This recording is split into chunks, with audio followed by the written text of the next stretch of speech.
Chapter 22 The Smugglers. Dantès had not been a day on board before he had a very clear idea of the men with whom his lot had been cast. Without having been in the school of the Abbé Faria, the worthy master of the young Amelia, the name of the Genoese tartan, knew a smattering of all the tongues spoken on the shores of that large lake called the Mediterranean. From the Arabic to the Provençal, and this while it spared him interpreters. Persons, always troublesome and frequently indiscreet, gave him great facilities of communication, either with the vessels he met at sea, with the small boats sailing along the coast, or with the people without name, country, or occupation, who are always seen on the quays of seaports, and who live by hidden and mysterious means which we must suppose to be a direct gift of Providence. As they have no visible means of support, it is fair to assume that Dantès was on board a smuggler. At first, the captain had received Dantès on board with a certain degree of distrust. He was very well known to the customs officers of the coast, and as there was between these worthies and himself a perpetual battle of wits, he had at first thought that Dantès might be an emissary of these illustrious guardians of rights and duties, who perhaps employed this ingenious means of learning some of the secrets of his trade. But the skillful manner in which Dantès had handled the lugger had entirely reassured him. And then, when he saw the light plume of smoke floating above the bastion of the Château d'If, and heard the distant report, he was instantly struck with the idea that he had on board his vessel one whose coming and going, like that of kings, was accompanied with salutes of artillery. This made him less uneasy, it must be owned, than if the newcomer had proved to be a customs officer. But this supposition also disappeared like the first, when he beheld the perfect tranquillity of his recruit. Edmond thus had the advantage of knowing what the owner was, without the owner knowing who he was, and however the old sailor and his crew tried to pump him, they extracted nothing more from him. He gave accurate descriptions of Naples and Malta, which he knew as well as Marseille, and held stoutly to his first story. Thus the Genoese, subtle as he was duped by Edmond, in whose favor his mild demeanor, his nautical skill, and his admirable dissimulation pleaded. Moreover, it is possible that the Genoese was one of those shrewd persons who know nothing but what they should know, and believe nothing but what they should believe. In this state of mutual understanding, they reached Leghorn. Here Edmund was to undergo another trial. He was to find out whether he could recognize himself, as he had not seen his own face for 14 years. He had preserved a tolerably good remembrance of what the youth had been, and was now to find out what the man had become. His comrades believed that his vow was fulfilled, as he had 20 times touched at Leghorn. He remembered a barber in St. Ferdinand Street. He went there to have his beard and hair cut. The barber gazed in amazement at this man with the long, thick, and black hair and beard, which gave his head the appearance of one of Titian's portraits. At this period it was not the fashion to wear so large a beard and hair so long. Now a barber would only be surprised if a man gifted with such advantages should consent voluntarily to deprive himself of them. The Leghorn barber said nothing and went to work. When the operation was concluded and Edmund felt that his chin was completely smooth and his hair reduced to its usual length, he asked for a hand glass. He was now, as we have said, 33 years of age, and his 14 years' imprisonment had produced a great transformation in his appearance. Dantès had entered the Château d'If with the round, open, smiling face of a young and happy man, with whom the early paths of life have been smooth, and who anticipates a future corresponding with his past. This was now all changed. The oval face was lengthened, his smiling mouth had assumed the firm and marked lines which betoken resolution. His eyebrows were arched beneath a brow furrowed with thought. His eyes were full of melancholy, and from their depths occasionally sparkled gloomy fires of misanthropy and hatred.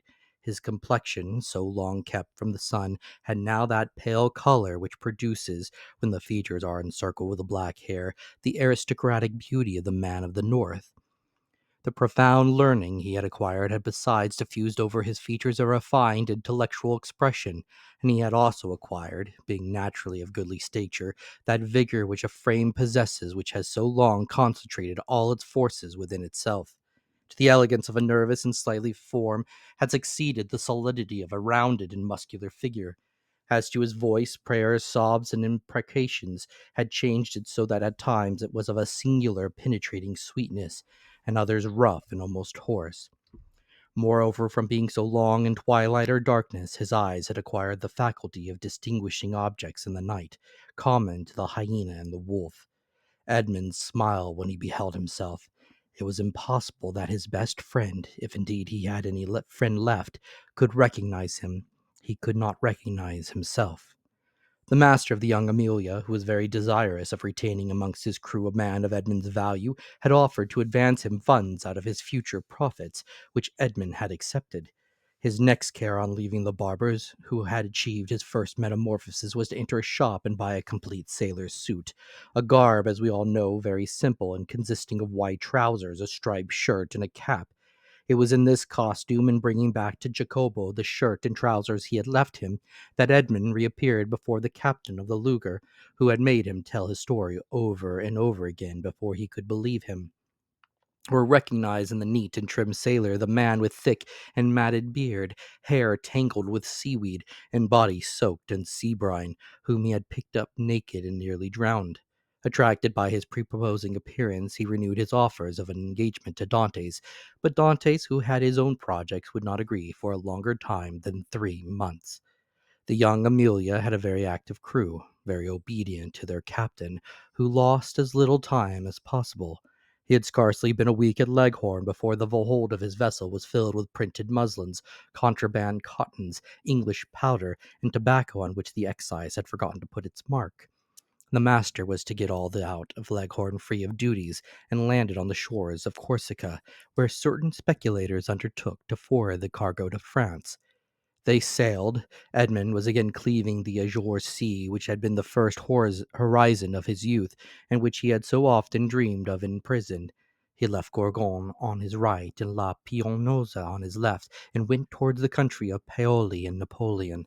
The next morning, going on deck, as he always did at an early hour, the patron found Dantès leaning against the bulwarks, gazing with intense earnestness at a pile of granite rocks, which the rising sun tinged with rosy light. It was the island of Monte Cristo. The young Amelia left it 3/4 of a league to the larboard and kept on for Corsica. Dantès thought as they passed so closely to the island whose name was so interesting to him that he had only to leap into the sea and in half an hour be at the promised land. But then what could he do without instruments to discover his treasure, without arms to defend himself? Besides, what would the sailors say? What would the patron think? He must wait. Fortunately, Dantès had learned how to wait. He had waited 14 years for his liberty, and now he was free. He could wait at least 6 months or a year for wealth. Would he not have accepted liberty without riches if it had been offered to him? Besides, were not those riches chimerical, offspring of the brain of the poor Abbé Faria? Had they not died with him? It is true, the letter of the Cardinal Spada was singularly circumstantial, and Dantès repeated it to himself from one end to the other, for he had not forgotten a word. Evening came, and Edmund saw the island tinged with the shades of twilight, and disappear in the darkness from all eyes but his own, for he, with a vision accustomed to the gloom of a prison, continued to behold it at last of all, for he remained alone upon deck. The next morn broke off the coast of Illyria. All day they coasted, and in the evening saw fires lighted on land. The position of these was no doubt a signal for landing, for a ship's lantern was hung up at the masthead instead of the streamer, and they came to within a gunshot of the shore. Dantès noticed that the captain of the young Amelia had, as he neared the land, mounted 2 small culverines, which, without making much noise, can throw a 4-ounce ball 1,000 paces or so. But on this occasion the precaution was superfluous, and everything proceeded with the utmost smoothness and politeness. 4 shallops came off with very little noise along the Luger, which no doubt, in acknowledgment of the compliment, lowered her own shallop into the sea, and the 5 boats worked so well that by 2 o'clock in the morning all the cargo was out of the young Amelia and on terra firma. The same night, such a man of regularity was the patron of the young Amelia, the profits were divided, and each man had 100 Tuscan livres, or about 80 francs. But the voyage was not ended. They turned the bowsprit towards Sardinia, where they intended to take in cargo, which was to replace what has been discharged. The second operation was as successful as the first. The young Amelia was in luck. This new cargo was destined for the coast of the Duchy of Lucca and consisted almost entirely of Havana cigars, sherry, and Malaga wines. There they had a bit of a skirmish in getting rid of the duties. The excise was, in truth, the everlasting enemy of the patron of the young Amelia. A customs officer was laid low and two sailors wounded. Dante's was one of the latter, a ball having touched him in the left shoulder. Dante's was almost glad of this affray, and almost pleased at being wounded, for they were rude lessons which taught him with what eye he could view danger, and with what endurance he could bear suffering. He had contemplated danger with a smile, and when wounded had exclaimed with the great philosopher, "Pain, thou art not an evil." He had, moreover, looked upon the customs officer wounded to death, and whether from heat of blood produced by the encounter, or the chill of human sentiment, this sight had made but slight impressions upon him. Dante's was on the way he desired to follow, and was moving towards the end he wished to achieve.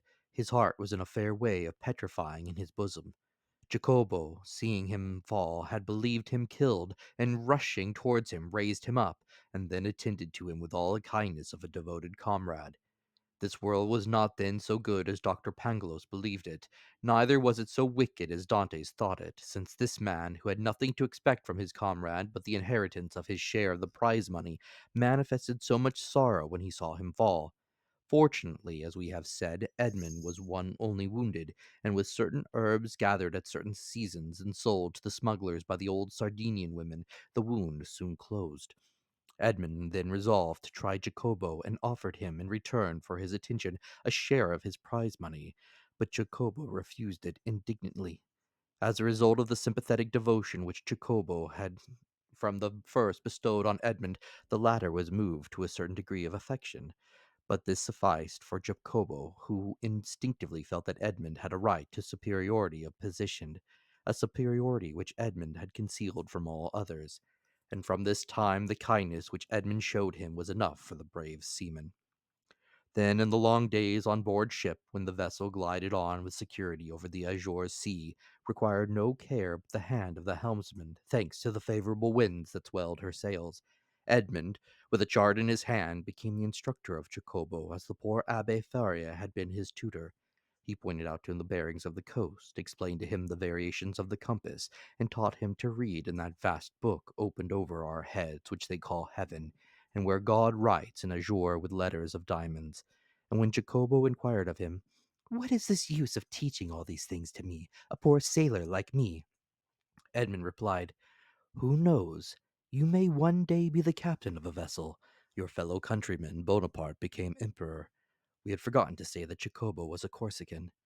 2 months and a half elapsed in these trips, and Edmund had become as skillful a coaster as he had been a hardy seaman. He had formed an acquaintance with all the smugglers on the coast, and learned all the Masonic signs by which these half pirates recognized each other. He had passed and repassed his island of Monte Cristo 20 times, but not once had he found an opportunity of landing there. He then formed a resolution.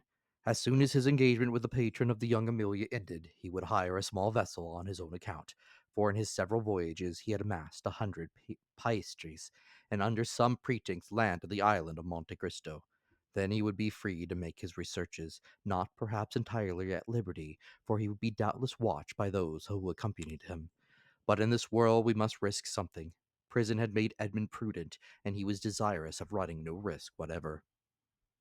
But in vain did he rack his imagination. Fertile as it was, he could not devise any plan for reaching the island without companionship. Dantes was tossed about on these doubts and wishes, when the patron, who had great confidence in him, and was very desirous of retaining him in his service, took him by the arm one evening and led him to a tavern on the Via de Oglio, where the leading smugglers of Leghorn used to congregate and discuss affairs connected with their trade.